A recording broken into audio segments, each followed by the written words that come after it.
Noam Chomsky, Propagande et contrôle de l'esprit du public. Traduction Niraj Dualuok. 1. Vraie guerre. Il devrait être compris qu'il s'agit d'une vraie guerre. Et ce n'est pas une nouvelle guerre, c'est une vieille guerre. De plus, c'est une guerre parfaitement consciente partout, mais spécifiquement aux États-Unis, qui se trouve être un pays très libre, mais qui se trouve avoir une classe d'affaires hautement consciente d'elle-même, qui l'a toujours été, et qui est très libre et ouverte. Donc vous avez beaucoup d'informations à son sujet. Les membres de cette classe d'affaires parlent. Il y a des archives. Et ils se sont considérés depuis longtemps comme se livrant à une vicieuse guerre de classe, sauf qu'ils veulent que personne d'autre ne soit au courant de cette guerre. Occasionnellement, quelqu'un s'en rend compte. Il y a un cas plutôt connu. Je suis sûr que vous le connaissez. C'était Doug Fraser, il y a 20 ans, en 1978, lorsqu'il se retira du Conseil du travail et condamna les leaders de la classe d'affaires avec à peu près ces mots. Pour avoir décidé de mener une guerre de classe unilatérale, dirigée contre la classe des travailleurs, les pauvres, les sans-emploi, les minorités et même les membres de la classe moyenne, et pour avoir déchiré la fragile cohésion qui avait été atteinte pendant les périodes de croissance et de prospérité. Ce qui en fait, bien qu'il n'ait pas dit ça, avait été principalement par des luttes militantes. Des luttes très militantes sous les conditions difficiles des années 1930. Maintenant, la seule chose qui ne va pas avec sa déclaration, c'est qu'elle arriva beaucoup trop tard. En fait, cette guerre dont il parle fut initiée très ouvertement dès que la fragile cohésion fut établie dans les années 1930. Vous n'avez pas besoin d'aller consulter des archives secrètes pour le découvrir, ni vous n'aviez besoin d'être du mauvais côté de la lutte pour le savoir. C'était une chose complètement publique. La raison pour laquelle ceci n'est pas très bien connu, c'est que ni le système éducatif, ni les institutions comme Harvard et ainsi de suite n'y ont prêté la moindre attention. Ce n'est pas un sujet à étudier. 2. Contrôler l'opinion publique. Il n'y a aucun doute qu'un des sujets majeurs de l'histoire du XXe siècle, certainement aux États-Unis, est la propagande des corporations. C'est une énorme industrie. En fait, elle s'étend sur, évidemment, les médias commerciaux, mais elle concerne aussi tout l'ensemble des systèmes qui touchent le public. L'industrie du divertissement, la télévision, une bonne partie de ce qui apparaît à l'école, une grande partie de ce qui apparaît directement dans les journaux, et ainsi de suite. Une immense quantité de tout ça provient directement de l'industrie des relations publiques, qui fut établie dans ce pays au début du siècle et qui se développa principalement dans les années 1920, jusqu'à devenir une énorme industrie. Elle se répand maintenant sur le reste du monde, mais elle est principalement située aux États-Unis, et son but, depuis le début, parfaitement ouvertement et consciemment, était de contrôler l'esprit du public, comme ils le disent. Et la raison était que l'esprit du public était vu comme la plus grande menace aux corporations. Ceci date du début du XXe siècle. Le pouvoir du monde entrepreneurial était fort, mais c'est un pays très libre comparativement, et il est difficile, ce n'est pas impossible, mais difficile, d'utiliser la violence d'État pour écraser les efforts du peuple pour atteindre la liberté et les droits et la justice. Par conséquent, il fut reconnu tôt qu'il sera nécessaire de contrôler les opinions du public. Je devrais dire que ce n'est pas une découverte non plus, vous pouvez lire cela dans David Hume et dans l'Illumination. En fait, depuis les balbutiements des révolutions démocratiques, il y avait déjà des inquiétudes sur le fait qu'on ne serait pas en mesure de contrôler les gens par la force, et donc il nous faut les contrôler en contrôlant ce qu'ils pensent, ce qu'ils ressentent, leurs attitudes envers les uns les autres. C'est-à-dire que toutes sortes de mécanismes de contrôle devront être conçus qui remplaceront l'utilisation efficace de la force et de la violence qui était disponible à un plus grand degré plus tôt dans l'histoire et qui a malheureusement décliné. Vous savez, pas uniformément, mais souvent déclinant avec le temps, particulièrement ici aux États-Unis, et menant au besoin d'autres méthodes de contrôle. 3. Propagande. Vous n'avez pas besoin de vous éloigner très loin de l'élite de Cambridge pour en apprendre sur le sujet. La figure publique des relations publiques est Edward Bernays, un très respecté libéral cambridgien, libéral kennedien, qui écrivit le manuel standard des relations publiques dans les années 1920, qui vaut vraiment la peine d'être lu. Rappelez-vous que je ne suis pas en train de parler du point de vue de droite de l'échiquier politique. Ceci est la méthode de la gauche, de la branche libérale de la politique américaine. Son livre s'appelle « Sur la propagande », ou juste « Propagande ». Je devrais mentionner que cette terminologie a changé pendant la Seconde Guerre mondiale. Avant la Seconde Guerre mondiale, le terme propagande était utilisé très ouvertement et librement pour contrôler l'opinion publique. Ce terme reçut une mauvaise connotation pendant la Seconde Guerre mondiale à cause d'Hitler et des nazis. Ce terme fut donc abandonné, et maintenant on utilise un autre terme. Mais si vous lisez la littérature des sciences sociales et de l'industrie des relations publiques dans les années 20 ou 30, ils décrivent ce qu'ils font sous le terme propagande. 4. L'industrie des relations publiques. Ce manuel est conçu pour l'industrie émergente des relations publiques, et il commence par remarquer que la manipulation consciente des opinions et habitudes des masses est l'outil, la caractéristique essentielle d'une société démocratique. C'est l'essence de la démocratie, comme il le dit plus loin, et il a fait en sorte que nous ayons les moyens d'accomplir cela. Il dit que nous avons les moyens de régenter l'esprit des gens aussi efficacement qu'on dirige le corps des régiments d'armée. Et nous devons le faire parce que c'est une caractéristique essentielle de la démocratie, mais aussi, accessoirement, parce que c'est la façon de maintenir à peu près comme elles sont les structures de pouvoir, d'autorité, de richesse et ainsi de suite. Ça vaut le coup de se rappeler quelque chose d'autre qu'on ne vous enseigne pas beaucoup à l'école. Et c'est que si vous retournez aux origines de la société américaine, elle fut fondée sur le principe qui fut énoncé très explicitement par James Madison, le leader dans la Convention sur la Constitution. Et il l'a dit, la responsabilité principale du gouvernement est de protéger la riche minorité contre la majorité. Et Madison reconnut, gars intelligent, que ceci allait être un problème sérieux si un système démocratique devait être établi, si les gens avaient le droit de voter. Il utilisait l'Angleterre comme son modèle. L'Angleterre était le modèle pour la démocratie à cette époque. On parle ici des années 1790. Et il fit remarquer dans les débats à la Convention sur la Constitution quelque chose que tout le monde devrait lire à l'école primaire dans une société libre. Je veux dire, ceci est l'origine de la société. Il fit remarquer que, en Angleterre, si les gens avaient le droit de voter, ce qui heureusement n'était pas le cas, il dit, très rapidement, vous verriez des gens exigeant une redistribution de la propriété et une taxe sur le droit de propriété, pour ce que de nos jours on appelle une réforme agraire. C'était principalement une société agricole. Il n'utilisa pas le terme réforme agraire, mais c'est la même chose. Il dit que les gens commenceraient à demander une réforme agraire, et évidemment, ceci est intolérable, et nous devons protéger notre propre société contre ce genre d'injustice en s'assurant que le droit de propriété serait maintenu. Il a reconnu, il dit, que c'est un problème maintenant. Il était déjà inquiet dans les années 1780, par ce qu'il appelait des symptômes d'un esprit s'élevant, c'est-à-dire que les gens commencent à ressentir que la propriété devrait être distribuée plus équitablement. C'est le danger.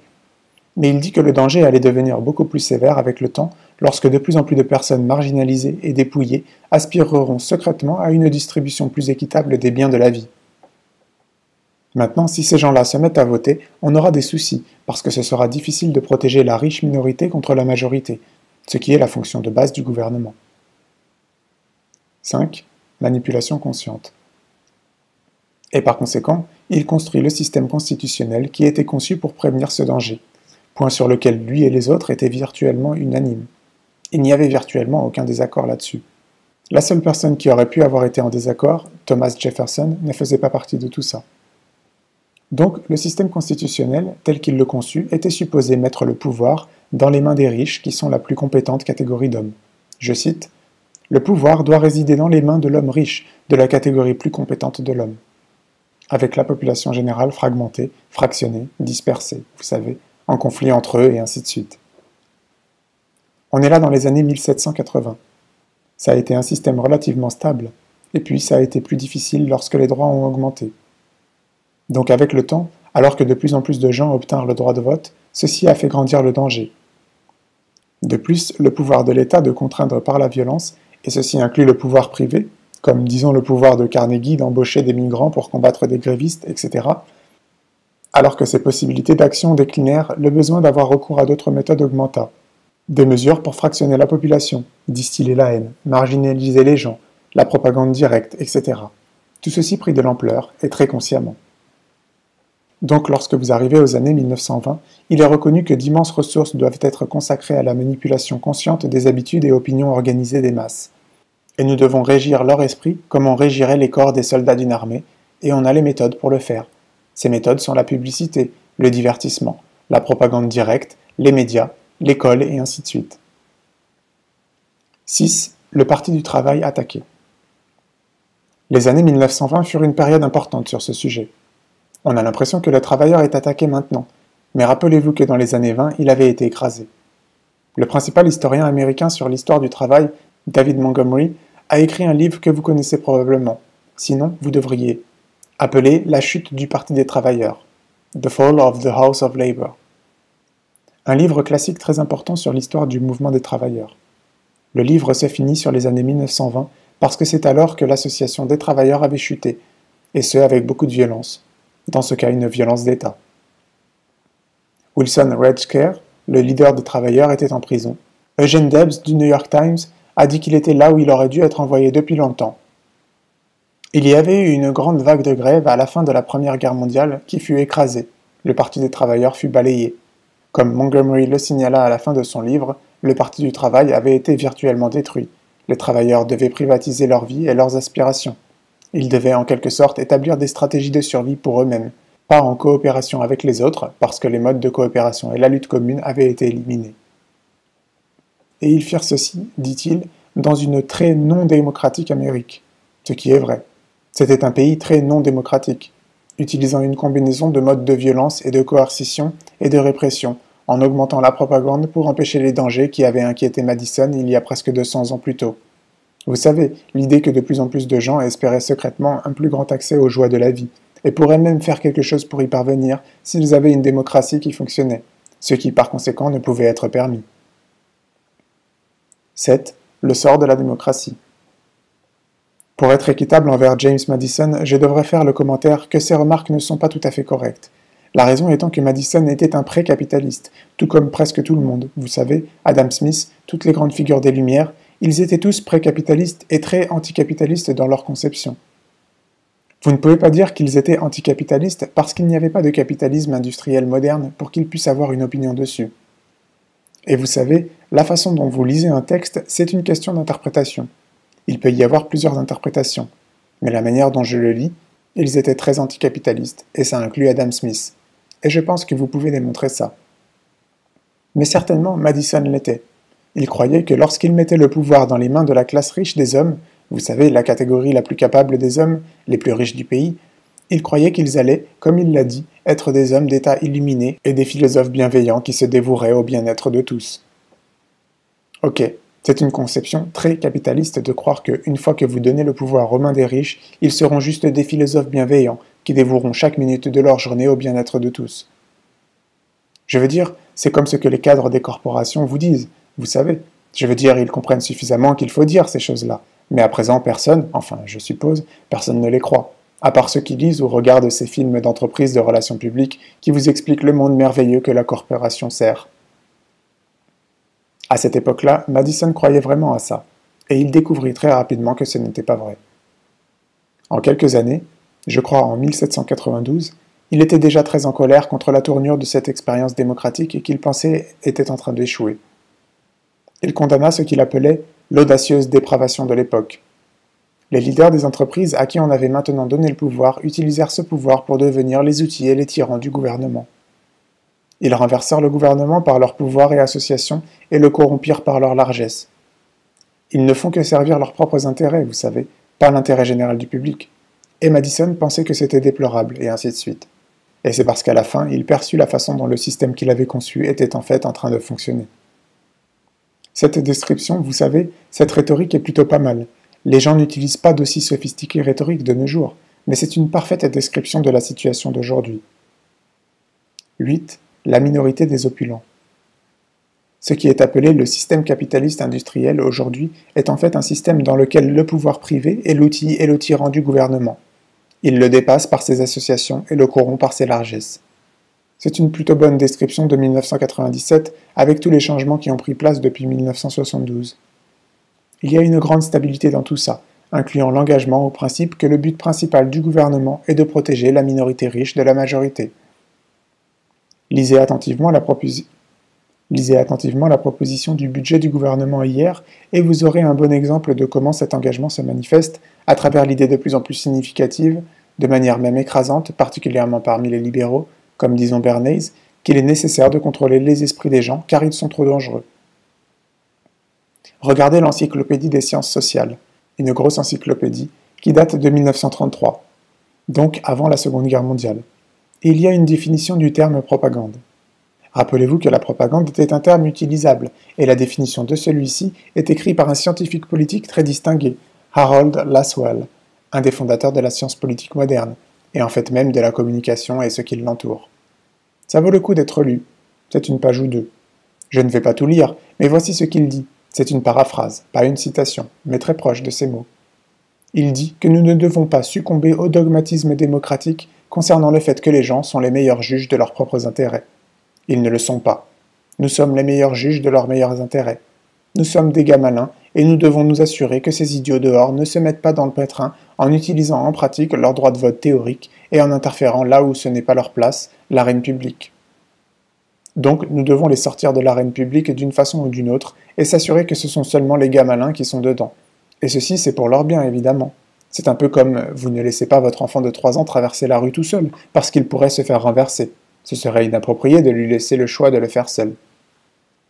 Le même raisonnement s'applique aux masses. Elles doivent être contrôlées sur le lieu de travail, elles doivent être tenues hors de l'arène politique, car elles ne comprendraient pas le besoin de protéger la minorité riche contre la majorité. Elles auraient tous ces élans nouveaux, elles feraient toutes sortes de choses qui créeraient des troubles dans notre monde, etc. 9. Régimentation. Donc, pour leur propre bien, nous devons régimenter leur esprit, tout comme on régimente le corps des soldats d'une armée, et s'assurer qu'ils sont sous contrôle. Rendre très clair qu'ils ne participent pas à la gestion du travail, et certainement pas dans l'arène politique. Ils doivent être en dehors.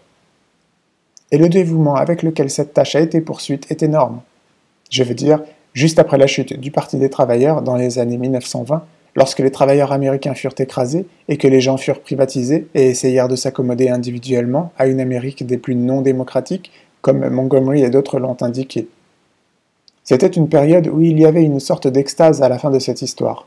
Tout le monde était défait, l'utopie des maîtres s'était réalisée, le bon gars avait gagné. Eh bien, vous savez, quelques années après, le tout s'est effondré. Il y avait des luttes de classes militantes et aussi d'autres activismes populaires, et il fallait qu'il y ait une adaptation. Il devait y avoir une sorte d'adaptation à ces masses inéduquées qui sortaient des rangs, vous savez, des grèves au piquet et tout ce genre de choses. Et il y avait en effet cette cohésion sociale fragile auquel Doug Fraser a référé, qui avait été établie. Ça n'a pas été donné, vous savez, ce fut gagné par une lutte à travers les lois du travail et le système social limité. Et en fait, les travailleurs des années 1930 commencèrent à obtenir les droits qui avaient été courants longtemps avant, dans des sociétés beaucoup plus brutales. Si vous lisez la presse britannique de droite sur, disons, le début du XXe siècle, ils n'en croient pas leurs yeux à quel point les travailleurs américains sont maltraités. Le même constat a été fait par des visiteurs australiens et d'autres. 10. Hystérie parmi les maîtres.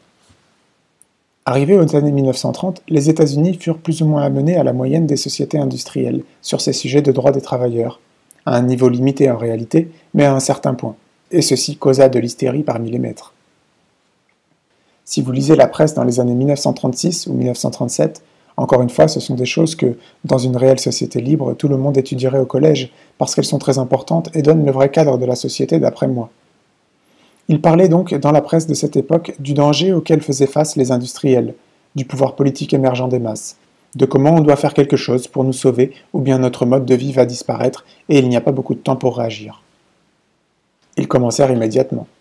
Arrivé à la fin des années 1930, il y eut une grande campagne anti-travailleurs qui avait été construite avec de nouvelles techniques.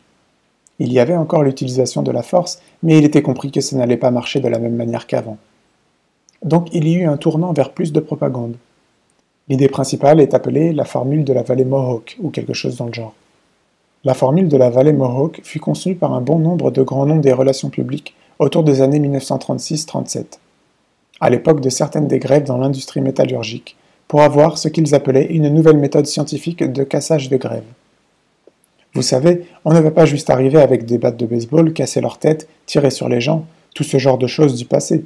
On va utiliser la méthode scientifique, parce que les méthodes du passé ne fonctionnent plus.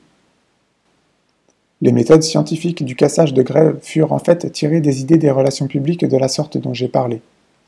L'idée principale était de mobiliser la communauté contre les grévistes et les activistes syndicalistes pour présenter un tableau qui est maintenant si courant que vous ne pouvez pas allumer la télévision sans le voir, parce qu'il est juste déversé comme un flot depuis lors.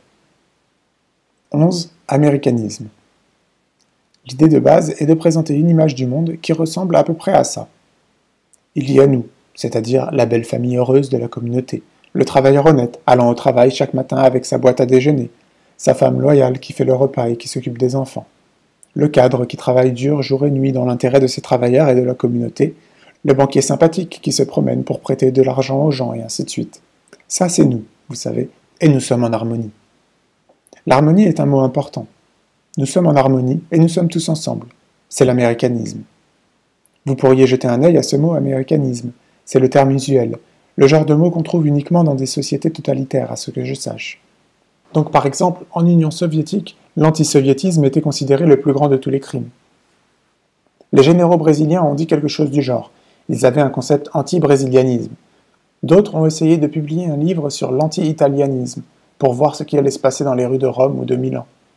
Mais les gens n'ont même pas pris la peine de rire, car c'est une idée complètement absurde. L'idée d'italianisme ou de norvégianisme ou une chose de ce genre est juste évidemment ridicule, et les sociétés dans lesquelles les gens ont une sorte de résidu de culture démocratique dans la tête, je ne veux pas dire le système formel, juste un résidu, dans ces sociétés, ces concepts sont ridicules.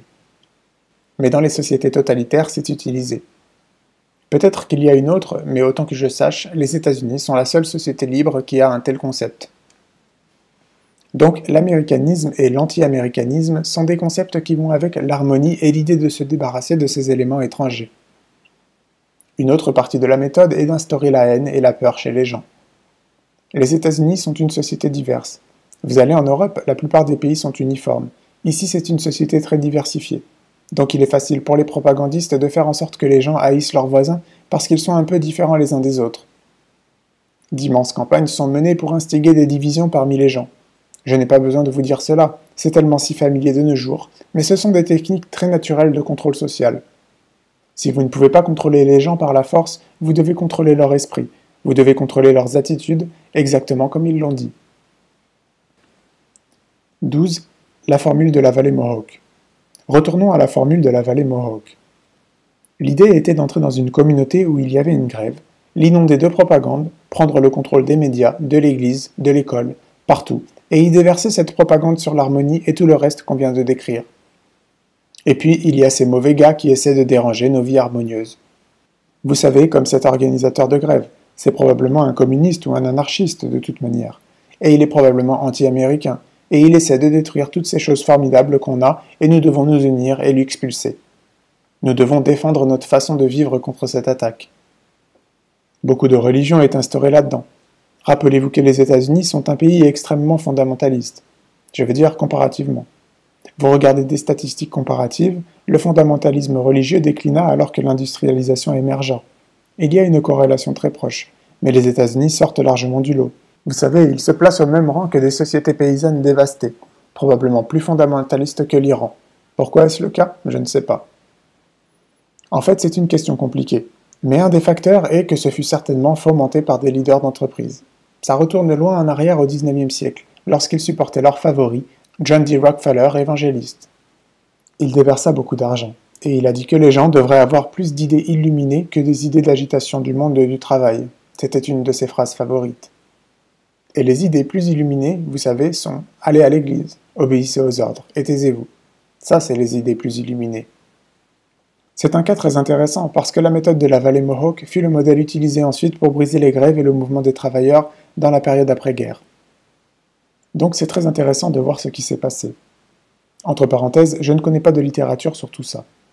Ce sont des sujets intouchables, vous savez, et vous pouvez presque dire que tout ce qui est important et qui aura de l'importance dans la vie des gens sera hors sujet. Et c'est logique. Vous ne voulez pas que les gens aient la mauvaise connaissance. Ce n'est pas une conspiration ou quoi que ce soit, c'est du bon sens. Si vous avez un certain degré de pouvoir et d'autorité et de privilège, vous ne voulez juste pas que les gens connaissent des choses qui pourraient leur faire du mal, car ils sont réellement comme des enfants, rappelez-vous, et nous sommes ceux qui doivent prendre les décisions. Et il y a une énorme quantité d'argent et d'efforts investis là-dedans. Ce n'est pas le seul élément, loin de là. Il y a beaucoup d'autres raisons qui font que les États-Unis sont si différents sur cet aspect, mais c'est juste une d'entre elles et c'est énorme. Que ceci soit la source de cette différence ou pas, c'est certainement utilisé. 13. Marginalisation. Donc une autre technique est d'essayer de créer la marginalisation des gens, en soustrayant les gens des vraies luttes sociales et politiques qui pourraient rendre leur vie meilleure, et en les empêchant de travailler les uns avec les autres, en les divisant de toutes sortes de façons. Et il y a une myriade de techniques pour maintenir les masses détestées en dehors de l'arène publique où elles n'ont pas lieu d'être, et certainement loin de tout ce qui touche au contrôle du système économique, où il est impensable qu'elles puissent avoir un rôle.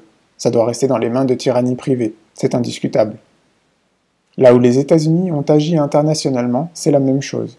Si vous regardez dans les innombrables interventions, c'est presque toujours la même chose, et pas seulement dans les pays du tiers-monde.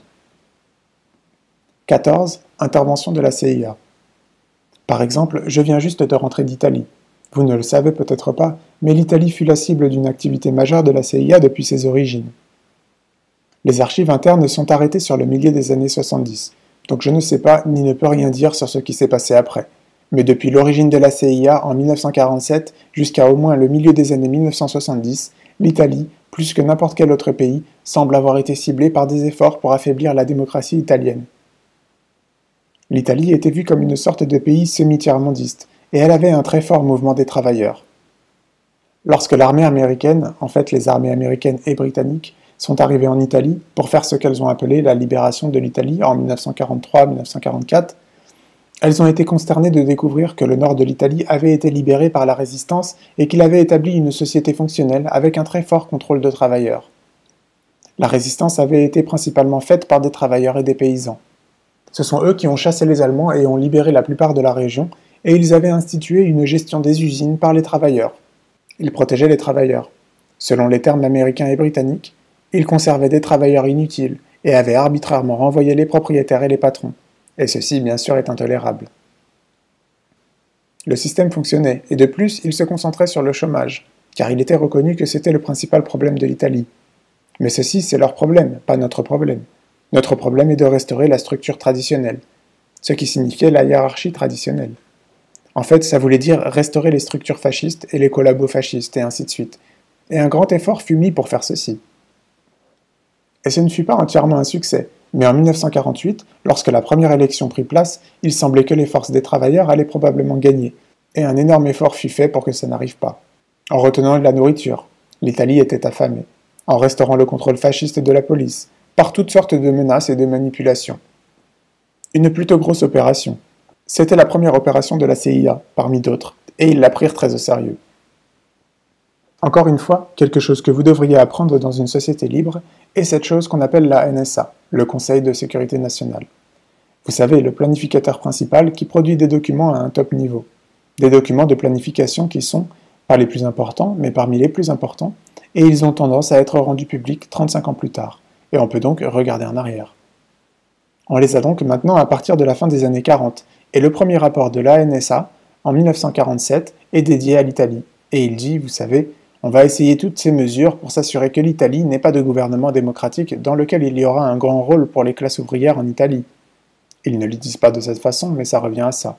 Et ils disent, si cela ne marche pas, si les communistes, comme ils les appellent, mais il s'agit en fait des élus des travailleurs, si les communistes arrivent au pouvoir par un vote légal, par des élections légales, alors les États-Unis vont déclarer une urgence nationale et supporteront des activités militaires en Italie pour renverser le gouvernement élu démocratiquement.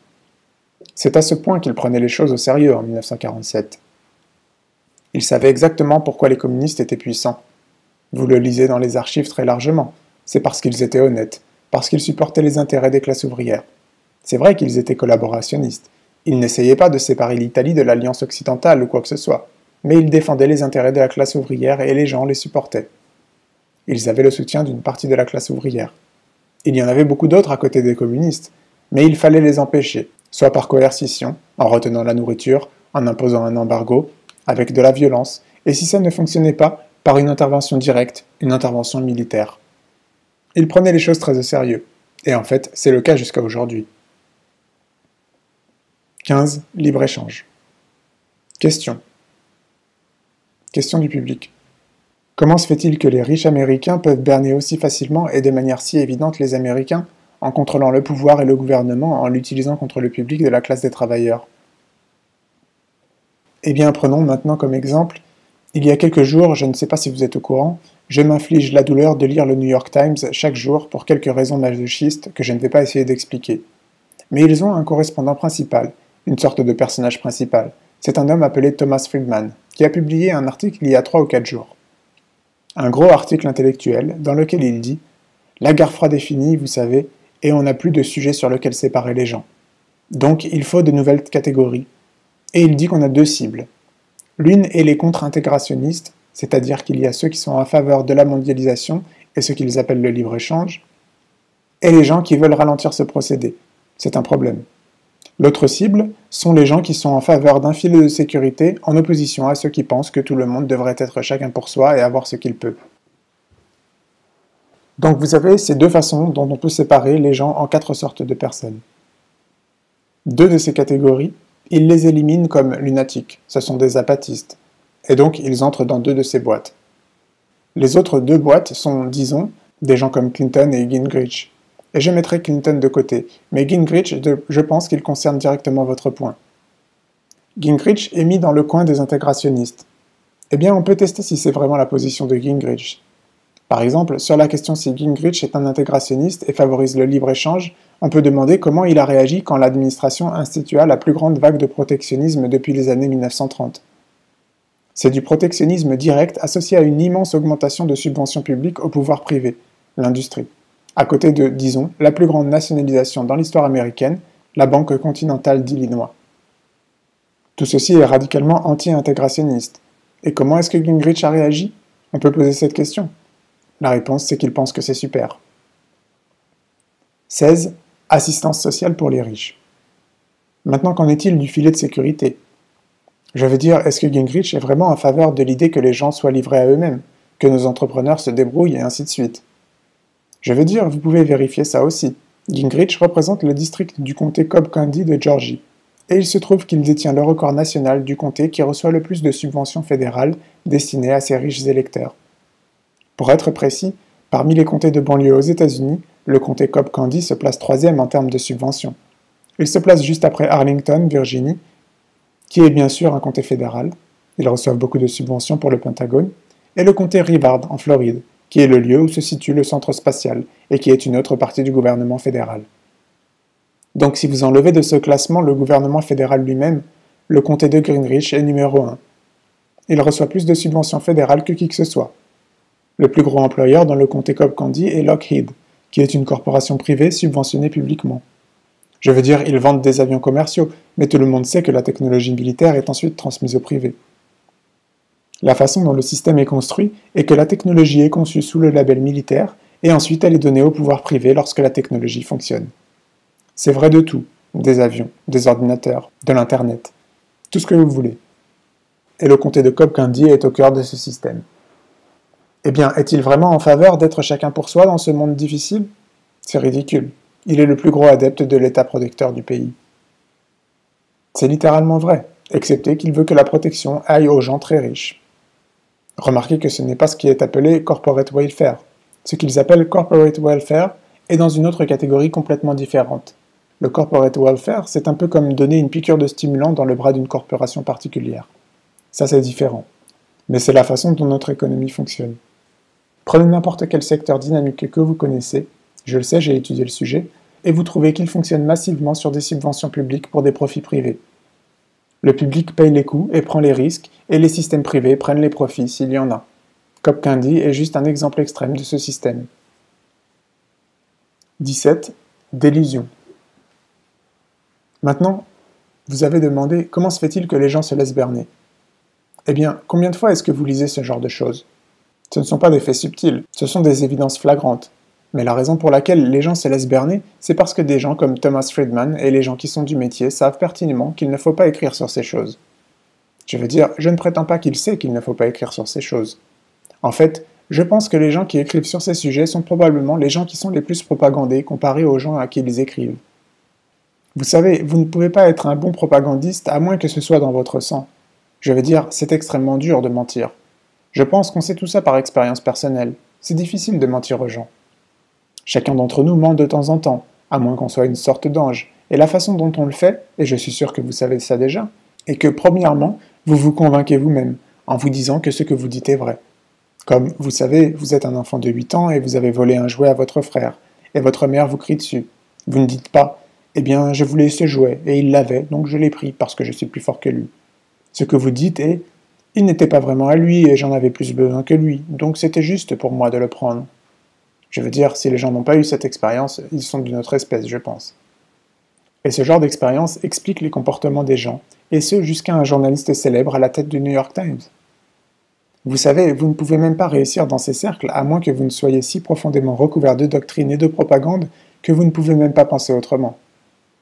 Et donc, vous pouvez lire, disons, un éditorialiste libéral du New York Times qui dit, avec énervement, « Personne ne me dit quoi écrire, j'écris tout ce que je veux. » Ce qui est absolument vrai.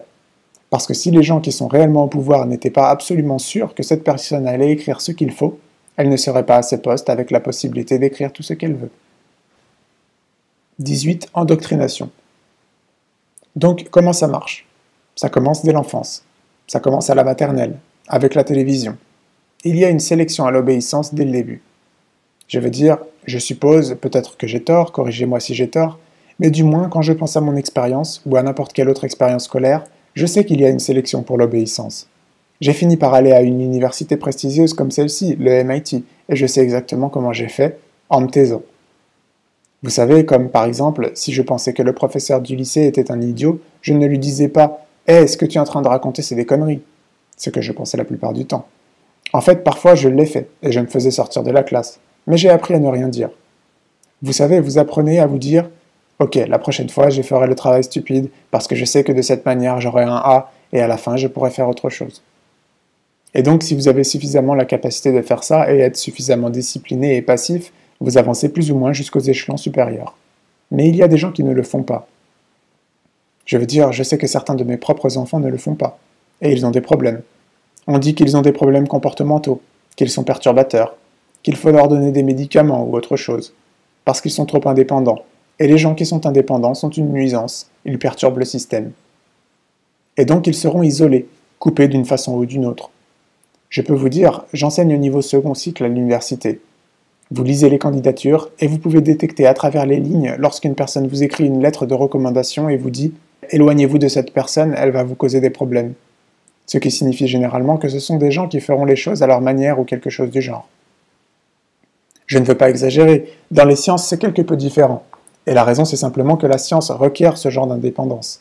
Les sciences vont mourir si les gens ne sont pas toujours en train de remettre en question tout le temps. Donc si vous regardez par exemple les gens qui étudient la physique à MIT, c'est tout à fait différent, parce que vous encouragez les gens à remettre les choses en question et ainsi de suite. Mais dans la plupart des domaines, ce n'est pas le cas. Vous voulez qu'ils soient passifs et obéissants, et qu'ils rentrent dans leur niche particulière, dans la hiérarchie managériale pyramidale, et qu'ils ne fassent pas trop de problèmes et ainsi de suite. Et les gens qui n'acceptent pas ça sont éliminés d'une façon ou d'une autre. 19. Lutte. C'est une question délicate. Je ne veux pas suggérer qu'il y a une réponse facile à votre question. Je ne sais pas. Mais il semble qu'il y ait une énorme quantité de notre système de contrôle de pensée, par cela je veux dire l'éducation, la télévision, la vie de famille, toutes sortes de choses sont orientées pour supporter ce type d'attitude passive. Et les institutions qui essaient de sortir de ça, comme le mouvement du travail le fait, eh bien ils sont écrasés. Je veux dire, le mouvement des travailleurs s'est toujours dissocié de cette attitude de passivité. Leur attitude a toujours été différente depuis le début. Si vous retournez au début du mouvement du travail, vous savez, les fermiers s'opposaient vigoureusement au mode dégradant et oppressant d'organisation industrielle capitaliste qui leur était imposé. En fait, un des livres les plus intéressants que je connaisse, et si vous ne l'avez pas lu, je vous empresse de le faire, c'est le premier livre sur l'histoire moderne du mouvement du travail que je connaisse. C'est par un gars appelé Norman Ware, vers 1924. Il vient juste d'être réimprimé, donc c'est facile de se le procurer. C'est un livre sur le mouvement du travail dans l'Est du Massachusetts autour de 1850 et 1860. C'est principalement des citations de la presse des travailleurs qui sont juste fascinantes. C'est principalement des jeunes femmes des fermes qu'ils appellent des filles de l'usine. C'est principalement des jeunes filles de 18 ans qui viennent de la ferme et travaillent dans les moulins ou avec des artisans à Boston. Des gens comme ça. Ils avaient leur propre presse. Ils avaient une presse de très grande ampleur, de la taille de la presse commerciale de nos jours. Et c'est très intéressant. Je veux dire, c'est très éloquent, très bien écrit. Ils prennent pour acquis, comme le mouvement des travailleurs l'a toujours fait, que ceux qui travaillent dans les moulins devraient être ceux qui les possèdent. Ils considéraient le capitalisme industriel comme une autre forme d'esclavage. Ceci est sans Marx, sans socialisme, sans radicaux extérieurs, rien de tout ça. C'est juste des travailleurs écrivant à partir de leur propre expérience, très instruits entre parenthèses. Une des choses dont ils se plaignaient était que leur culture leur était enlevée. Comme par exemple, un artisan de Boston, s'il avait un peu plus d'argent, embauchait un garçon pour lui lire, et ça voulait dire lire des classiques, vous savez. Il disait « Regardez les valeurs pour lesquelles nous nous sommes battus pendant la Révolution américaine, on est en train de nous les enlever. On est en train de nous forcer dans une autre forme de tyrannie, qu'on ne veut pas, c'est-à-dire la tyrannie du système industriel hiérarchique. » Et il s'opposait aussi à ce qu'ils appelaient le nouvel état d'esprit de l'époque, et ce en 1850. Le nouvel état d'esprit de l'époque, c'était « Acquiert de la richesse et oublie tout le reste à part toi ». Ça vous dit quelque chose? Exactement la même chose qui est martelée aujourd'hui dans la tête de tout le monde tous les jours. Vous devez acquérir de la richesse et oublier tout le reste et tout le monde. Ils essayaient de mettre ça dans la tête des gens dans les années 1850, et les gens résistaient parce que c'est dégradant. Ce n'est pas ce qu'un être humain est. Ça prend beaucoup de temps pour sortir les sentiments humains normaux de la tête des gens, parce qu'ils réémergent à chaque fois. Et en fait, je pense que le mouvement du travail en entier est contre le nouvel état d'esprit de l'époque. Eh bien, c'est une des raisons pour lesquelles il est constamment réprimé. Et d'autres efforts indépendants sont aussi constamment réprimés, pas toujours avec succès. Le monde est beaucoup mieux qu'il ne l'était il y a 100 ou 150 ans en arrière, à cause du fait que ces luttes sont réprimées, mais qu'elles laissent des résidus. Elles obtiennent des succès, puis elles sont battues à nouveau, et elles continuent jusqu'à ce qu'avec le temps les choses s'améliorent. 20. Structure autoritaire. Les structures qui sont basées sur l'autorité et la domination vont normalement, sans même y penser, avoir tendance à bloquer de telles tendances. Maintenant, parfois, ils réfléchissent à tout ça, comme dans le manuel des relations publiques. Ils y réfléchissent très fort.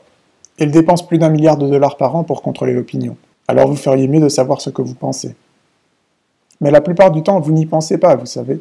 Vous faites simplement partie, comme par exemple, vous ne pensez pas au fait que quand vous allez à l'école, vous êtes entraîné à l'obéissance et à la passivité. Mais si vous retournez en arrière, vous reconnaîtrez probablement que c'est ce qui s'est passé. Quand vous regardez la télévision, disant une série, vous ne pensez pas « je suis exposé à la formule de la volée Mohawk », mais vous l'êtes. Je veux dire, c'est l'image de la vie qui est présentée, jour après jour, jour après jour. À travers par exemple les personnages qui ont des problèmes personnels, mais jamais rien qui ne les amène à travailler ensemble pour une cause commune, ou par exemple de lutter contre le nouvel état d'esprit de l'époque. Je veux dire, quelle est la dernière fois que vous avez vu une série là-dessus ?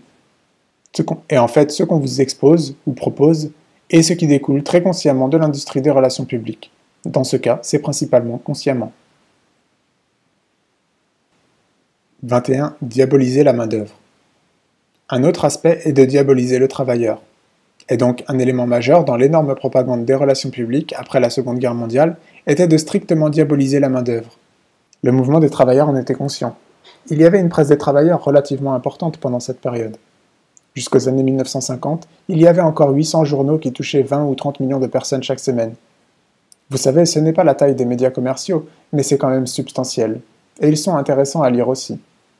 Je ne parle pas ici de quoi que ce soit de radical, je ne parle pas de la presse d'extrême gauche ou quoi que ce soit. Je parle juste d'un journal régulier du mouvement des travailleurs. Il parlait de développer des antidotes contre les poisons de la presse captive, les médias commerciaux, qui diabolisaient la main-d'œuvre à n'importe quelle opportunité et qui essayaient de minimiser leur accomplissement et de cacher les crimes des dirigeants d'entreprise qui dirigent la société. 22. Vendre le concept de libre entreprise. Il y a un bon livre sur ça aussi, et ça vous en dit long sur la vie académique américaine. La toute première étude dont j'ai jamais entendu parler aux États-Unis sur ce thème majeur de l'histoire moderne vient juste de paraître dans la presse de l'Université d'Illinois. C'est un livre appelé « Vendre le concept de libre entreprise » par une femme appelée Elizabeth Fauns-Wolf. C'est un livre plutôt apolitique. L'auteur ne semble pas avoir de point de vue personnel, mais le contenu est plutôt révélateur. Et ça concerne la partie suivante de l'histoire que j'allais aborder, ce danger auquel faisaient face les industriels, vous savez, l'émergence du pouvoir des masses qui mena à la formule Mohawk et ainsi de suite. Ce danger terrifiait absolument la communauté des entrepreneurs. Cette préoccupation fut quelque peu mise en pause pendant la Seconde Guerre mondiale, mais elle reprit immédiatement après la guerre à une énorme échelle, instantanément. Et c'est ça dont elle parle. Rappelez-vous que les États-Unis sortaient de la Seconde Guerre mondiale et étaient plutôt social-démocratiques comme la plupart des sociétés modernes du reste du monde. Vous savez, tout comme ces travailleurs italiens à qui on avait enlevé de la tête par la force ces idées sur la gestion du travail, eh bien beaucoup de gens aux États-Unis aussi avaient ces idées. Comme peut-être la moitié de la population pensait qu'il devrait y avoir un certain contrôle sur l'industrie d'une manière ou une autre. Mais c'est une idée si exotique aux États-Unis que la manière n'a jamais été décrite.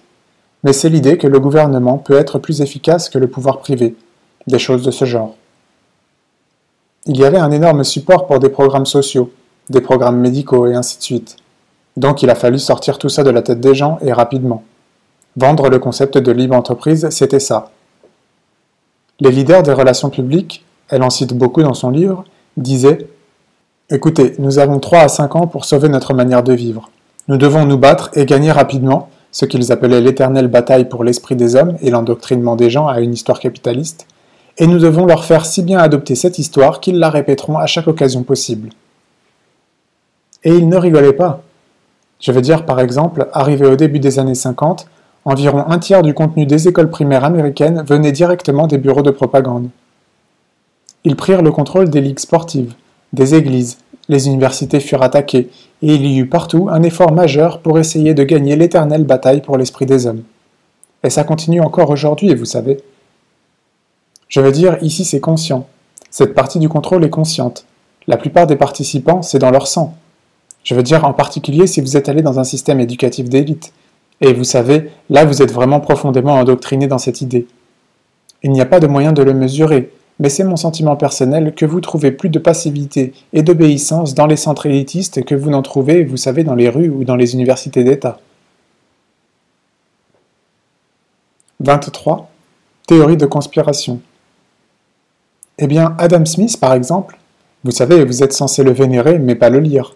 Il a remarqué quelque part que si vous trouvez deux entrepreneurs discutant entre eux, ils sont impliqués dans une conspiration contre le public. Vous savez, quelque chose comme ça. Et oui, il y a quelque chose là-dedans, mais ce n'est pas comme si c'était fait de manière diabolique ou quelque chose comme ça. Je veux dire, vous pouvez lire des descriptions dans la presse des affaires.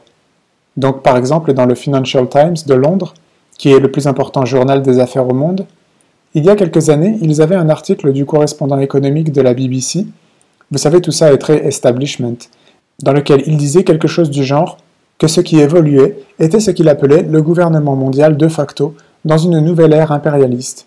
Et le gouvernement mondial de facto est un ensemble d'institutions dans l'ombre. Vous savez qu'elles sont là, mais vous ne savez pas ce qu'elles font. Et qui essentiellement sert les intérêts du capital transnational et des institutions financières. Et il a dit par exemple le G7, vous savez, les 7 pays les plus riches, ce qui veut dire seulement leurs grands cadres corporatifs et leurs leaders, eh bien personne d'autre qu'eux ne sait ce qu'ils font. Le FMI, la Banque mondiale, l'OMC, effectivement ils se réunissent et dirigent un gouvernement mondial de facto. Je pense que la notion de conspiration, comme le disait Adam Smith, c'est une sorte de métaphore. Je veux dire, ce n'est pas comme s'ils se réunissent quelque part et disent « Ok, voilà ce qu'on va faire ». Ils se réunissent effectivement, mais c'est extrêmement ennuyeux. Si vous êtes suffisamment malchanceux pour être allé à la conférence du G7 la dernière fois, je suis sûr que vous auriez été ennuyé au plus haut point. Je veux dire, je n'y suis pas allé, je n'ai pas vu les documents, mais je lis beaucoup de ces choses, comme par exemple la commission trilatérale, et ils publient régulièrement des documents. Mais c'est tellement ennuyant. Je veux dire, après quelques années, j'ai arrêté de m'abonner. Ils sont prédictibles et ennuyeux. De plus, vous pouvez les lire quand vous voulez dans le journal de Foreign Affairs ou dans n'importe quel journal d'affaires. 24. La crise de la démocratie. Mais oui, ils se réunissent. Et parfois, lorsque les choses deviennent inquiétantes, ils font réellement des choses. Donc, disons, prenez la commission trilatérale. Une de leurs publications est vraiment intéressante et vaut la peine d'être lue. C'est la commission mise en place par Rockefeller en 1973. Et c'est une à laquelle les gens font référence pour parler d'un groupe secret de dirigeants et ainsi de suite. En 1975, leur première publication, et si vous ne l'avez pas lue, je vous encourage à le faire, elle s'appelle « La crise de la démocratie ». Et c'est très aligné avec les choses dont je viens de parler. Rappelez-vous que c'est la première réunion après les années 1960. Vous savez, toutes ces agitations qu'il y a eu dans les années 60. Vous savez, les femmes, les minorités et toutes ces catégories qui sont supposées rester à leur place essayaient d'un seul coup d'entrer dans l'arène politique pour faire quelque chose pour leur intérêt. Et ceci a encore rendu les gens fous, comme l'ont fait les luttes des classes des travailleurs dans les années 30. Donc, ici vous avez une réunion des élites. Trilatérale signifie les États-Unis, l'Europe et le Japon. Donc ce sont des éléments élitistes, la plupart du côté libéral entre parenthèses. Si vous regardez leur composition, grosso modo, c'est des démocrates de l'administration Carter. En fait, toute l'administration de Carter, incluant Carter lui-même, faisait partie de ce groupe. Et c'est le même type d'élite du Japon et d'Europe. Et ils étaient inquiets de ce qu'ils appelaient la crise de la démocratie. Et c'est intéressant de lire ce qu'ils disaient, parce qu'à ce moment-là, ils étaient vraiment inquiets. La crise de la démocratie est le fait que les parties de la population normalement passives et marginalisées, c'est-à-dire l'écrasante majorité, essaient soudainement d'entrer dans l'arène politique pour imposer leurs exigences. Eh bien, si vous croyez à ce qu'on vous enseigne dans les cours d'éducation civique, ça c'est supposé être la démocratie. Mais si vous êtes suffisamment malin pour être arrivé jusqu'à Harvard, vous savez que c'est une crise de la démocratie et il faut l'arrêter. Et en fait, Sam Huntington, le reporter américain qui a écrit la partie américaine du rapport de la commission trilatérale, était un professeur à Harvard. Peu après qu'il ait reçu un de mes titres favoris, il est devenu professeur de la science du gouvernement à Harvard. J'ai toujours aimé ce titre. Mais les autres disent la même chose. Je ne veux pas suggérer que Sam Huntington soit une exception. Je crois qu'il fait partie des démocrates du New Deal ou quelque chose du genre. En fait, il a décrit son idéal. Il a décrit les bons vieux jours, avant la crise de la démocratie. Il a dit, et c'est presque une citation, « Truman avait été capable de gérer le pays avec l'aide d'une poignée d'avocats, de banquiers de Wall Street et d'industriels. » Ok, ça c'est considéré comme une conspiration. Bien sûr, il exagérait dans la façon de le dire. Ce n'était pas seulement Truman et une poignée de banquiers et d'avocats de Wall Street et d'industriels qui dirigeaient le pays. Mais ça, c'est le tableau parfait qu'on voudrait avoir. Si on avait ça, on n'aurait pas de crise de démocratie. Mais quand vous avez des femmes, des noirs, des jeunes, des vieux, des fermiers, et tous ces misérables qui essaient d'entrer dans l'arène publique, là c'est un problème. En fait, c'est exactement le problème qui avait inquiété Madison. Donc vous devez d'une manière ou d'une autre les marginaliser. Donc dans ce cas, l'information est publique. Ce n'est pas une conspiration cachée, c'est public dans un sens. Je veux dire que vous pouvez le lire. Vous devez travailler un peu pour trouver l'information, mais ça vaut la peine d'être lu. 25. Cuba et les États-Unis. Question. La plupart des pays au monde ont des relations bilatérales avec Cuba. Pourquoi est-ce que les États-Unis sont virtuellement seuls dans leur hostilité envers Cuba? Qu'est-ce qui explique la politique américaine? Laissez-moi rappeler encore quelques truismes que vous pourriez lire sur la première page de couverture des journaux s'il y avait dans ce pays le moindre engagement d'essayer de dire les vérités importantes et non controversées. Il n'y a rien de ce que je vais dire qui soit le moindrement controversé, mais laissez-moi parcourir l'histoire parce que c'est intéressant. Cuba a été le premier problème de politique étrangère pour les États-Unis. Ça retourne aux années 1820. Ce n'est pas un problème nouveau. Dans les années 1820, les gentils gars comme Thomas Jefferson et autres qui planifiaient prendre le contrôle de l'hémisphère virent Cuba comme le prochain lieu à s'approprier. Ils avaient déjà volé la Floride à ses habitants en prétendant l'avoir pris aux Espagnols, mais en fait ils l'ont pris de leurs habitants. Et donc leurs yeux étaient tournés maintenant vers l'ouest et aussi vers Cuba, qui était le prochain prix. Eh bien, il y avait un petit problème, la flotte britannique. Il y avait une force dissuasive britannique, tout comme dans les années 1960, il y avait une force dissuasive soviétique. Et en fait, les Britanniques étaient l'ennemi haï à cette époque-là, principalement à cause de leur pouvoir. Ils empêchaient les États-Unis de s'étendre, comme par exemple, ils ont empêché les États-Unis de conquérir le Canada plusieurs fois, ce que les États-Unis avaient essayé de faire depuis 1775. Et ils ont peut-être finalement réussi à le faire avec ce qu'on appelle le traité de libre-échange. Mais Cuba était juste là, vous savez, et c'est un endroit qui a de la valeur, mais qu'on ne pouvait obtenir à cause des Britanniques. John Quincy Adams suggéra qu'il nous fallait juste être patient, et qu'elle tombera dans nos mains comme un fruit mûr par les lois de la gravitation politique. Ce qui veut dire que lorsqu'on sera devenu plus fort et que les Britanniques seront devenus plus faibles, les choses changeront et on sera en mesure de conquérir Cuba. Arrivé à la fin du XIXe siècle, c'était arrivé. Arrivé à la fin du XIXe siècle, les Britanniques furent en quelque sorte exclus du jeu par les États-Unis. Les États-Unis devenaient plus puissants. Et pendant cette chose qui est ridiculement mal nommée la guerre hispano-américaine, les États-Unis intervinrent à Cuba, principalement pour empêcher qu'elle se libère de l'Espagne. Si vous regardez de près, c'est une interprétation, donc il se peut que vous deviez vérifier par vous-même, mais je pense que si vous regardez, vous trouverez que ce qui s'est passé, c'est que l'intervention à Cuba était principalement un effort pour s'assurer que la libération de l'Espagne ne signifie pas une vraie libération. Et en fait, Cuba fut rapidement transformé en une plantation américaine, avec toutes sortes de restrictions sur ses options concernant la vente de sa production, c'est-à-dire qu'il fallait vendre aux agribusiness américains et ainsi de suite. Lorsque Cuba a essayé de drôles d'idées vers bouger vers l'indépendance, ces idées furent écrasées. Par exemple, Roosevelt est connu pour sa politique de bon voisin. On n'intervient plus dans les affaires de nos voisins. Eh bien, regardez en 1934, quand Cuba a fait l'erreur d'essayer d'élire comme président une sorte de social-démocrate avec des idées plus ou moins indépendantes, les États-Unis ont dit « ça va trop loin, donc tu sors ». Et ceci a continué jusqu'en 1959. Ok, 1959, Castro arrive. À l'époque, on jouait avec l'idée de savoir si on pouvait légalement maintenir le nouveau Cuba dans notre système ou pas. Et ce n'est pas une nouvelle politique étrangère, rappelez-vous que ça date des années 1820, et ça n'avait pas changé beaucoup. En quelques mois, il fut décidé que Castro était inacceptablement trop confiant. Entre parenthèses, à ce moment-là, il n'y a pas de Russes. Castro est anticommuniste, il a mis en prison les membres du Parti communiste. Il n'y avait aucune question de Russes ou de communistes ou de choses de ce genre pour expliquer le problème Castro. Arrivé à la fin de 1959, les avions américains bombardaient déjà Cuba de leur base militaire en Floride. Le département d'État prétend qu'il n'était pas au courant. Oui, d'accord. Mais essayez. Disons si Cuba bombardait les États-Unis et de dire « Ok, les Cubains n'étaient pas au courant ». Mais pourtant c'était le cas. Cuba était bien bombardé. Donc en mars 1960, l'administration Eisenhower a pris une décision formelle. Elle était secrète, mais maintenant c'est déclassifié, donc vous pouvez le lire. Ils ont pris la décision formelle de renverser le gouvernement cubain et de prendre le contrôle. C'est mars 1960, rappelez-vous. Pas de guerre froide, pas de Russes, pas de communistes. Juste Cuba indépendante. À partir de ce point, de mars 1960 jusqu'à aujourd'hui, Cuba a été sujette à un large terrorisme international, un étranglement économique sans fin, et ce n'est pas des choses triviales. Juste pour vous donner un petit exemple. Celui-là vient d'une source impeccable, Raymond Gardoff, qui est un très respecté historien conservateur qui vient du cœur de la CIA et des services de renseignement, et qui maintenant écrit sur l'histoire et ce genre de choses. Lisez ses livres sur la crise des missiles. Il écrit, partiellement de l'intérieur, en tant qu'historien, au pic de la crise des missiles, avant qu'elle fût théoriquement résolue, mais que ce n'était pas encore fini, c'est-à-dire que les missiles étaient encore là.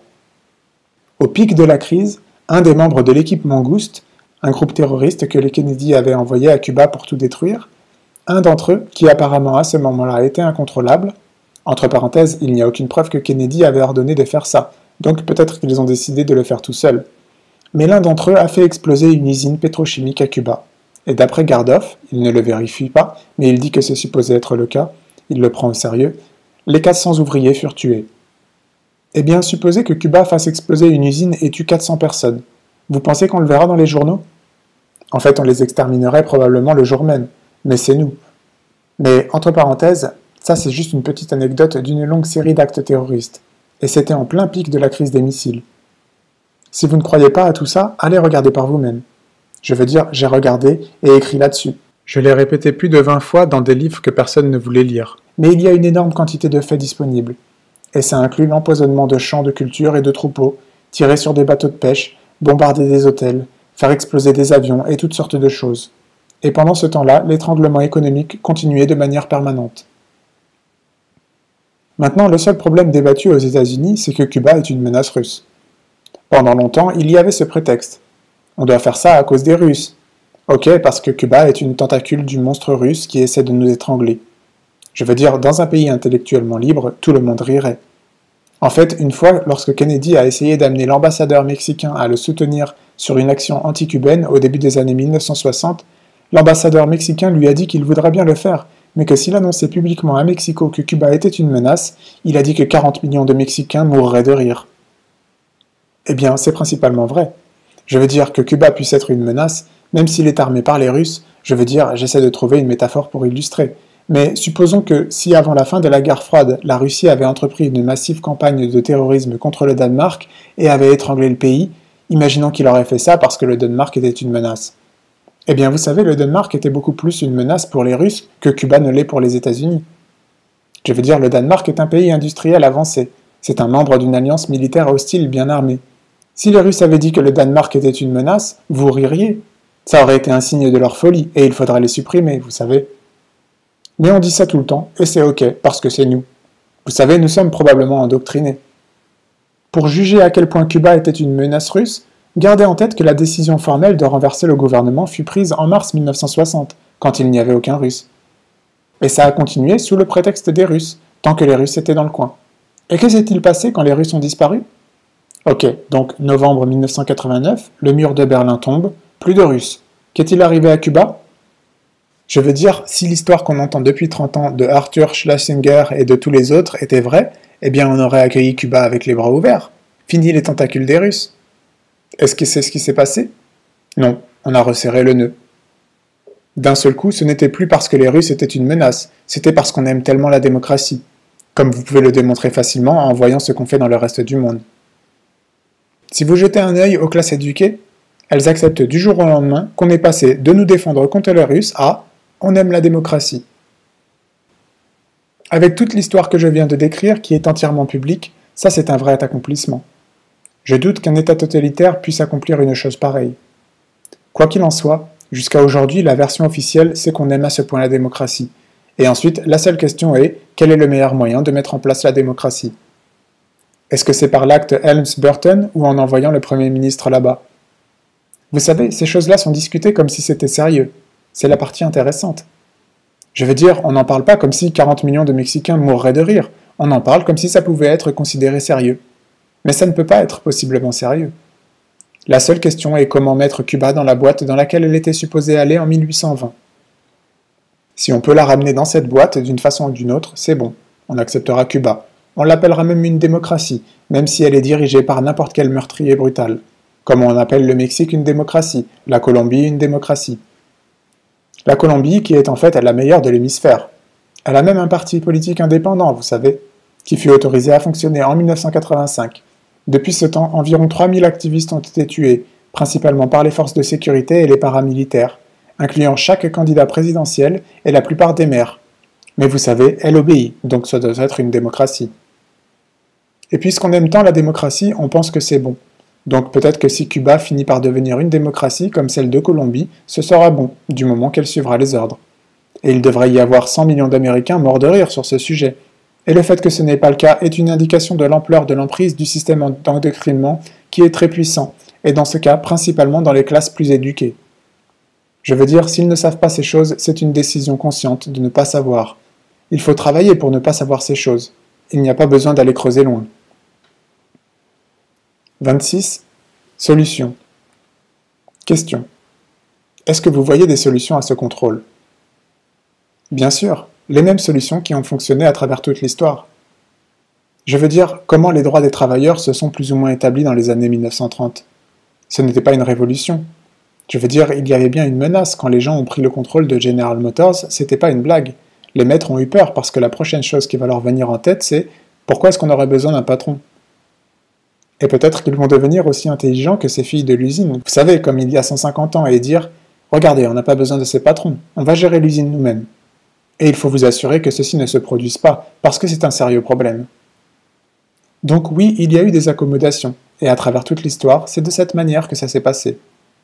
Je veux dire, de nos jours, les gens qui se considèrent plus ou moins progressistes, quel que soit ce que ce terme est supposé dire, pensent qu'ils ont une vie plutôt pourrie. Regardez nos problèmes. Eh bien, vous savez, il y a plein de problèmes, mais c'est beaucoup mieux que ça ne l'était il y a 30 ans, sans parler d'il y a 50 ou 100 ans. Donc, par exemple, aujourd'hui vous êtes inquiet pour protéger une sorte de couverture médicale. Il y a 30 ans, il n'y en avait pas du tout. Ou prenez les droits des femmes, ou prenez problème après problème, avec le temps, les luttes se situent à un niveau supérieur que précédemment. Donc, ce que vous devez faire est essayer de rendre les choses meilleures. Est-ce que c'est une révolution ou pas? C'est une question de définition. Je veux dire, je pense moi-même comme ces gens, que les gens qui travaillent dans les moulins devraient les posséder et généraliser ça. Eh bien, si ça arrive, vous pouvez appeler ça une révolution. Mais je ne vois pas pourquoi ça ne devrait pas simplement arriver. 27. Remodeler le système législatif. Question. Concernant les médias, les relations publiques et tout ça, est-ce légal? Je pense que tout ça est totalement illégitime. Et je veux dire, la question revient à quelque chose d'encore plus ancien. Pourquoi est-ce que les corporations devraient avoir le moindre droit? Ce n'est pas dans la Constitution. Les droits des corporations sont le résultat, même pas de législation, mais ils ont été établis principalement à travers les tribunaux et les avocats, et plutôt récemment. Vous savez, les principales décisions datent du début du siècle. Ce n'est pas gravé dans la roche ou quoi que ce soit. En fait, il y a une bonne littérature sur ce sujet si ça vous intéresse. Le meilleur livre que je connaisse est par Wharton Horwitz, un professeur de l'école de droit à Harvard.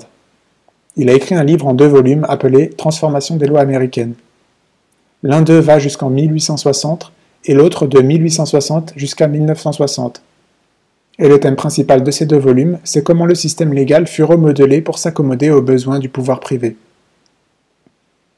À travers toute cette période, ça a été le thème principal du système légal, comment le modifier de sorte que les autorités tyranniques illégitimes acquièrent de plus en plus de pouvoir, affaiblissant les principes démocratiques.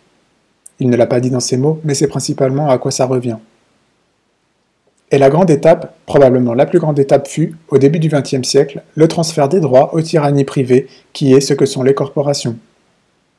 Comme il le dit, il n'est pas trop allé dans les détails, ceci se développa à partir d'idées, des idées hegeliennes sur les droits des entités organiques sur les individus, qui sont les idées aussi à la racine du bolchevisme et du fascisme. Et je devrais ajouter que cette comparaison peut sembler exotique maintenant, mais ce n'était pas le cas il y a 60 ans. Vous lisez, disons, Robert Brady, un important économiste politique américain public du début des années 1940. Il a écrit des livres sur le pouvoir des grosses entreprises dans lesquels il explique ces choses. Que oui, principalement, elles sont totalitaires et structurées, et c'est le cas. Donc, d'où obtiennent-elles leurs droits? À travers des décisions de justice et des avocats, en faisant jouer un État contre un autre. Le but de ramener le pouvoir au niveau d'un État et pas du pays, c'est que n'importe quelle entreprise, même de taille moyenne, peut s'assurer que l'argent va dans leurs poches, pas dans les poches des gens pauvres. Et c'est plus facile de le faire au niveau fédéral. C'est pourquoi on a toute cette nouvelle philosophie contre le fédéralisme et ainsi de suite. 28. Tyrannie privée. Cet establishment de pouvoir privé de corporations est un exemple dramatique de ça. Plus tôt, au XXe siècle, autour de 1905, l'État de New Jersey s'est dit qu'il ferait une super affaire en obtenant que les grandes corporations déménagent de New York, où elles ont toujours été, vers le New Jersey, simplement en leur donnant beaucoup de cadeaux fiscaux. C'est comme le fait que l'Alabama reçoit des investissements d'Allemagne. Les contribuables paient pour ça, mais quelqu'un fait une super affaire. Et donc c'est exactement ce qu'ils ont fait. Donc le New Jersey a donné toutes sortes de cadeaux pour qu'elles traversent la rivière. Et c'est pourquoi toutes ces entreprises, vous savez, sont appelées par exemple Standard Oils New Jersey. Et donc ces entreprises se sont incorporées au New Jersey parce que c'est beaucoup moins cher pour elles de le faire dans cet état puisque les contribuables paient pour elles. Le Delaware est un autre cas. Bien sûr, New York a dû s'accommoder parce que tout le monde traversait la rivière. C'est le nouveau fédéralisme du début du XXe siècle. Et donc, à travers un tel mécanisme, les fonds publics finirent dans les poches profondes privées et les corporations obtinrent graduellement des droits, qui sont d'après moi totalement illégitimes. Ces droits peuvent être repris très simplement sans une révolution. En fait, chaque corporation a une charte d'État qui dit qu'elle doit être là pour le bien public. Eh bien, c'était peut-être vrai il y a 200 ans. Il y a 200 ans, on pouvait établir une corporation qui allait construire un pont au-dessus de la rivière Charles, par exemple. Donc voilà ce qu'une corporation était supposée être. Mais ça a changé un peu avec le temps. Maintenant, elles sont devenues d'énormes tyrannies, plus grosses que des États, et sont impliquées dans toutes sortes d'interactions stratégiques entre elles, en violation de n'importe quel principe de marché, par de la collusion et autres. Il n'y a aucune raison pour que ces corporations existent, je ne le crois pas, et les médias font simplement partie de tout ça. C'est particulièrement préjudiciable à la démocratie quand les systèmes médiatiques sont dans les mains de tyrannies privées. C'est déjà assez mauvais lorsque la tyrannie privée fait des chaussures ou des voitures, mais lorsqu'elle a entre ses mains le système d'information et d'endoctrinement, c'est bien pire.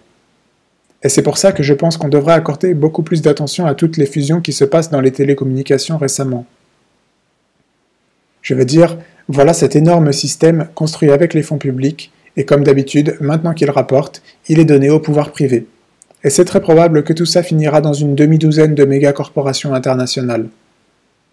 Eh bien, c'est pire que les oligopoles qui gèrent le métal et les ordinateurs, parce qu'ici on parle d'un nouveau mode d'information et de communication, comme toujours construit par des fonds publics et maintenant transmis au pouvoir privé. Entre parenthèses, sans que ce soit reporté. Je veux dire, c'est pas comme si vous n'avez pas entendu parler du Telecommunication Act, mais il n'a pas été débattu en tant que sujet public. Il a été débattu en tant que sujet d'affaires. Et en fait, la plupart des commentaires se trouvaient dans les pages affaires des journaux. C'est le grand accomplissement législatif du dernier congrès, vous savez. Le Telecommunication Act de 1996 rapportait dans les pages affaires, et pas comme sujet d'intérêt public. Comme si ce n'est pas supposé être une question d'intérêt public, le fait que des systèmes d'information et d'interéchange majeurs soient donnés en cadeau à Rupert Murdoch. Ce n'est pas supposé être un sujet d'intérêt public. La seule chose qui a été discutée était de le donner à 6 ou 12 corporations. Vous savez, est-ce qu'on le fait de cette manière ou de celle-ci? Eh bien, il y a un endoctrinement efficace lorsque ces idées ne viennent même pas à l'esprit des gens. Ça prend du vrai endoctrinement pour en arriver là, et c'est pire que de donner le pouvoir de décision dans les mains des tyrannies privées, parce que dans ce cas, c'est aussi donner l'accès aux choses qu'ils vont utiliser pour contrôler l'esprit du public, alors que ces systèmes pourraient aussi être utilisés pour libérer les gens. 30.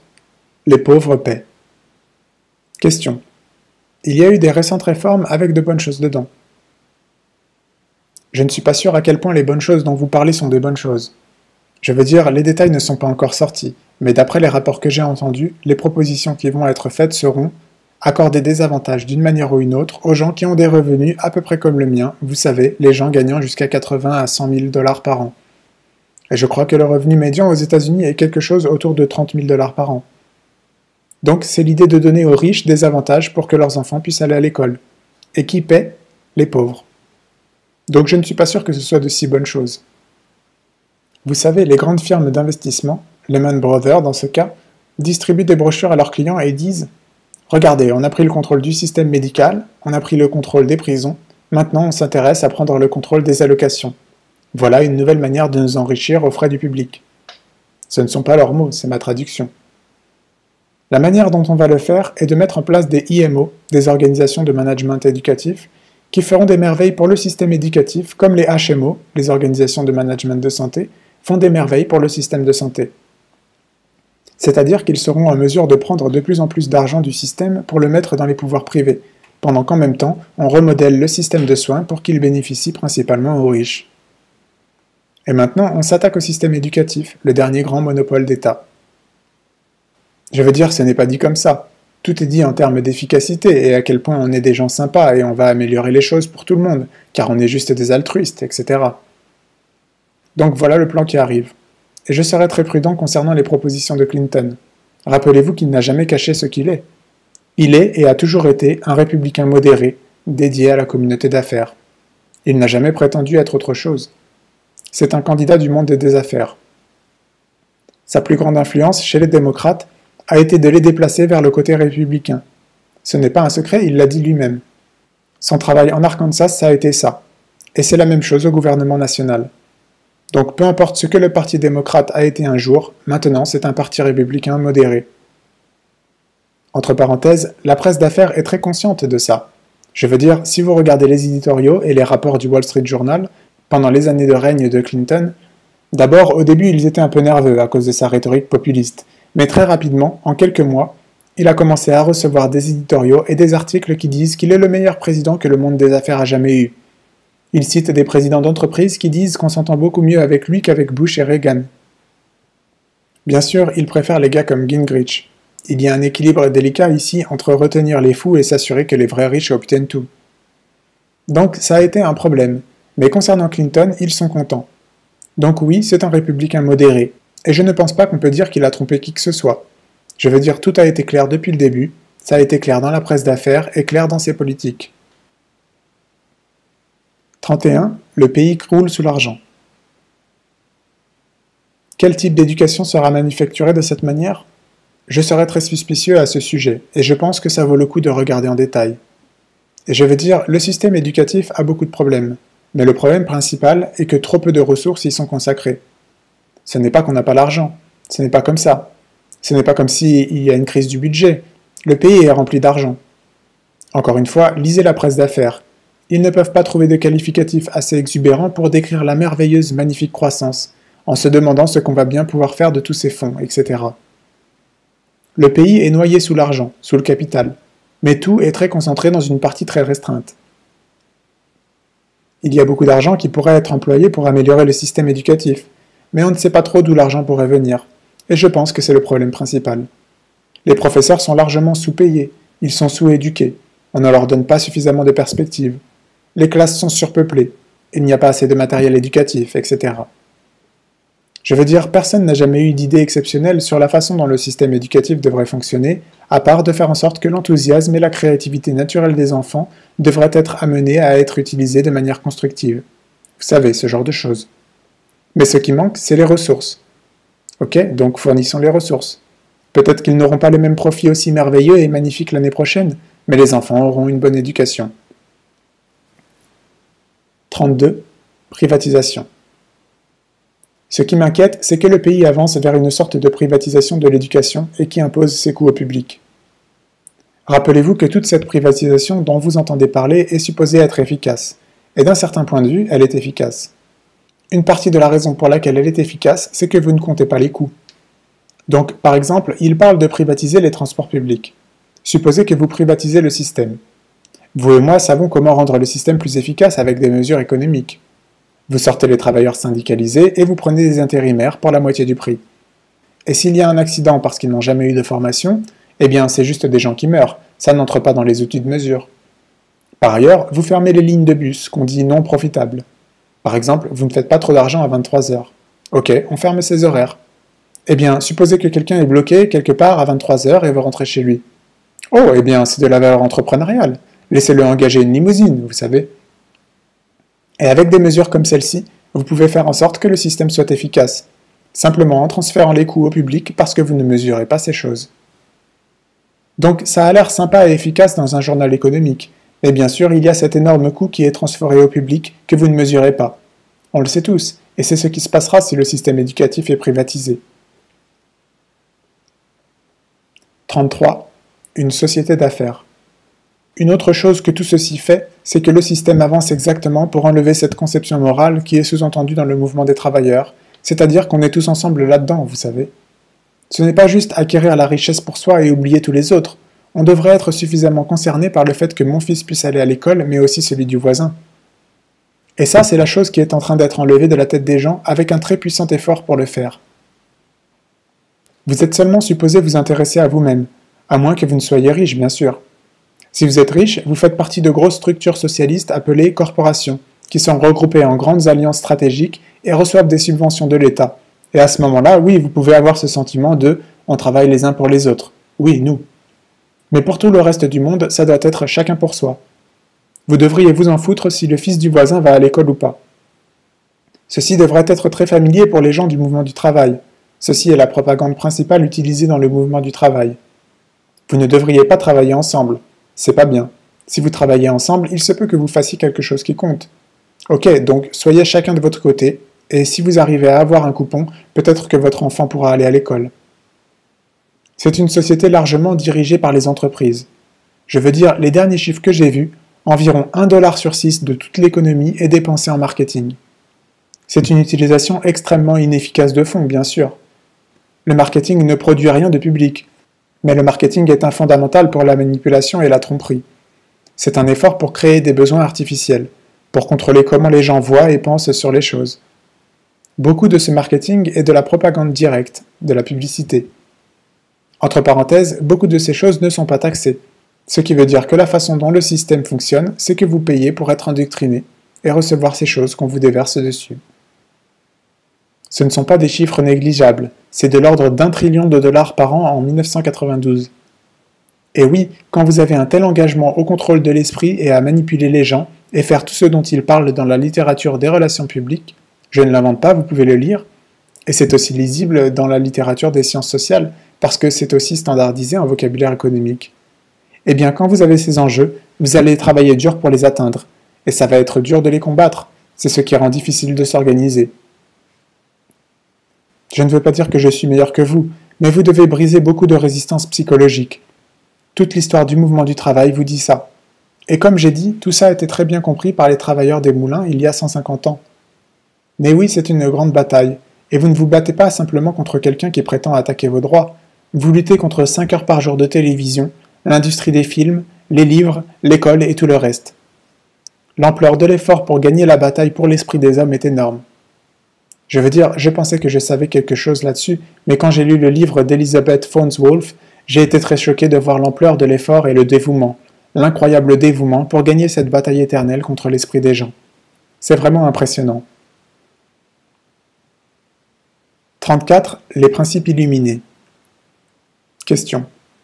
Je suis intéressé par votre remarque sur les travailleurs des moulins et peut-être que la meilleure chose à faire aurait été de posséder les moulins eux-mêmes.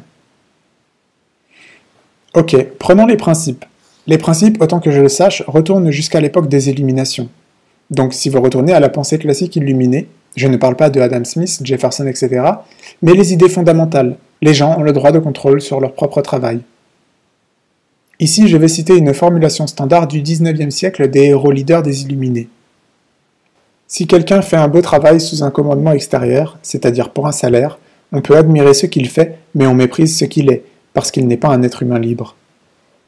Et ça, c'est dans toute la pensée libérale classique et la pensée illuminée. Par exemple, Alexis de Tocqueville a dit du travail sous un salaire que l'art avance, l'artiste décline. Maintenant, vous trouvez ces idées en plein cœur du mouvement des classes des travailleurs, Lowell et Lawrence. Je pense que c'est juste naturel, je n'essaierai pas de convaincre qui que ce soit de ça. Si vous y pensez, oui, pourquoi devriez-vous travailler sous le commandement de quelqu'un? Je veux dire, si vous travaillez sous des ordres, vous êtes une sorte d'esclave. Pourquoi ne pas travailler parce que ça vient de vos besoins et de vos intérêts? Je veux dire, c'est facile à dire pour moi. Je suis un professeur d'une université prestigieuse dans un département de sciences et je peux faire ça. C'est un des avantages à être dans une université prestigieuse. Vous avez en effet un grand contrôle de votre travail. On contrôle ce que vous faites, vous savez. Je veux dire, il faut le vendre à ceux qui financent, etc. Mais le degré de contrôle du travail au niveau de l'élite est très important. C'est pourquoi c'est un privilège d'être dans un département de sciences. C'est une existence énormément privilégiée. Oubliez l'argent. S'il vous paie 1/10 de ce qu'il vous paie, ce serait quand même une bien meilleure existence que de travailler sous des ordres. Je pense que les gens savent ça. Je ne pense pas que ces idées des Lumières sont dures à saisir. Je pense que les gens savent que si vous travaillez sous des ordres externes, vous pouvez admirer ce que la personne fait, mais mépriser ce que la personne est, parce que son travail, la partie centrale de sa vie, est faite sous les ordres de quelqu'un d'autre, et vous ne contrôlez pas la façon dont c'est fait, ou pourquoi c'est fait, ou comment c'est utilisé, etc. Eh bien, vous ne pouvez pas avoir chaque individu contrôlant chaque chose, mais c'est pour cette raison qu'on a des structures démocratiques, parce que les gens contrôlent les choses ensemble. Je n'essaierai pas de convaincre les gens de ça parce que je pense franchement que tout le monde le sait. Pardonnez-moi d'être sentimental, mais il me semble que si vous enlevez les couches de distorsion et d'illusion, ces choses qui étaient considérées plutôt évidentes il y a 200 ans le seraient encore aujourd'hui. 35. Guerre froide et propagande. Question. Qu'en est-il de l'idée que la guerre froide sert certaines idéologies et buts politiques pour les États-Unis, et maintenant les États-Unis cherchent un nouveau paradigme? Il y a quelque chose de vrai que le paradigme de la guerre froide était quelque chose de très utile pour contrôler les gens. Donc par exemple, on prend le mouvement du travail. Une des manières de contrôler et de diminuer et détruire le mouvement du travail était de supprimer les éléments activistes sur le principe qu'ils n'étaient pas d'une manière suffisamment loyale envers l'État, en cette période où l'ennemi était à notre gorge. Et bien comme toute propagande, même la plus vulgaire propagande qui sortait de Staline en Russie, il y a toujours quelques fragments de vérité en elle. Vous ne pouvez juste pas avoir une propagande qui n'ait pas certains éléments marginaux de vérité. Et il y avait certains éléments marginaux de vérité là aussi, mais ils n'étaient pas tous vrais. Comme dans le cas de Cuba. Donc oui, c'est un outil très efficace à utiliser comme marteau sur la tête des gens. Et c'était compris. Si vous ne l'avez pas lu, vous devriez lire le rapport du Comité national de la sécurité en 1968, dans lequel tout le monde était d'accord que c'était le document principal fondamental. C'est intéressant que tout le monde le reconnaît comme le document majeur, mais personne ne cite son contenu, avec quelques très rares exceptions. Il y a un livre appelé « Entraver la démocratie », dans lequel le premier chapitre a beaucoup de citations de ce rapport de 1968. Ça commence en avril 1950, et ils sont en train de définir l'image principale de la guerre froide, et c'est très fascinant à lire. Vous pouvez voir pourquoi les diplomates ne le citent pas. Il a été écrit par les grands noms, vous savez, Dean Acheson, Paul Netzi, tous ces gars intelligents. Ça se lit comme si c'était écrit par une bande de tarés. Ne me croyez pas sur parole, lisez-le. De mon point de vue, ça sonne comme une bande de tarés, et c'est pourquoi personne ne le cite. Mais ils avancent certaines idées. Je veux dire, l'image qu'ils décrivent, c'est un peu comme un conte de fées. D'un côté, il y a le mal absolu, c'est l'autre partie. C'est un peu comme dans un conte de fées que vous seriez embarrassé de lire à vos enfants. Il y a ce mal total absolu, vous savez, le Kremlin et ci et ça, planifiant de détruire le monde entier et tout ce qui a jamais existé, et ainsi de suite. Et de l'autre côté, il y a la perfection absolue, c'est nous. Nous sommes comme des méga-anges. La seule chose qu'on fait est de travailler fidèlement pour le bien de telle ou telle chose. Et ce portrait est peint comme le paradis d'un conte de fées. Il n'y a aucune preuve donnée, parce que c'est un sujet de définition. Ils disent que c'est une nature essentielle du Kremlin qu'ils agissent de cette façon. Donc vous ne donnez aucune preuve, ça fait partie de leur nature. Et c'est essentiellement la propriété de notre nature qu'on fasse le bien, donc aucune preuve n'est donnée sur ça non plus. En fait, il y a quelques preuves dispersées, très attentivement dispersées, pour que personne ne les cherche. Ce n'est pas important. Et si vous arrivez à réunir les preuves, vous trouvez que ça décrédibilise complètement quelle que soit la thèse qu'ils avancent sur les pouvoirs relatifs. Mais si on oublie ça, vient ensuite les propositions.